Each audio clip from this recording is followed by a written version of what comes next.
विश्वास बसत नाहीये की महेश अण्णा आपल्यामध्ये नाही आहेत. पूर्ण सोलापूर शहर हे शोकाकुल झालंय. काही दिवसापूर्वीच आम्ही भेटलेलो आणि अलीकडे ते खूप अध्यात्माकडे वळलेले आणि मला असं वाटतं गंगा प्राशन केली आणि त्यांचा मृत्यू झाला. ह्याला पण नशीब लागतं, पण आम्हा सगळ्यांना त्यांची उणीव नक्कीच जाणवेल. खूप आधीपासून माझ्या वडिलांच्या सोबत तात्या महेश अण्णा माझे वडील काम केलं, माझ्यासोबत अनेकदा काम केलं.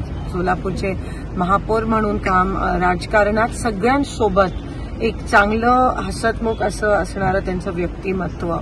कधी कोणाला अशी वैयक्तिक टीका केलेली मी अजूनपर्यंत महेश अण्णांना ऐकलं नाही. एवढे म्हणजे विरोधात पण, जेव्हा राजकारणासाठी पण प्रत्येक लग्नात, प्रत्येक काही चांगलं कार्य असेल आवर्जून आम्हाला सामील केलं. आम्हाला सगळ्यांना, म्हणजे माझ्या वडिलांसाठी मुलासारखंच होते, कारण का तात्या एवढे जवळचे होते. आणि आज खरंच विश्वास बसत नाहीये की ते नाहीये. शेवटचं त्यांचं इलेक्शन ते जिद्दीने लढले आणि पराभव होऊन सुद्धा असं कधी दिसून आलं नाही त्यांच्या चेहऱ्यावर. सगळ्यांशी चांगलं नातं, म्हणजे एक गोष्ट जर त्यांच्याबद्दल नेहमीच लक्षात राहील, सगळ्यांशी चांगलं, सगळ्यांशी हसत खेळत होते. आणि आज ते आपल्यात नाही आहेत, तर त्यांना श्रद्धांजली अर्पित करते.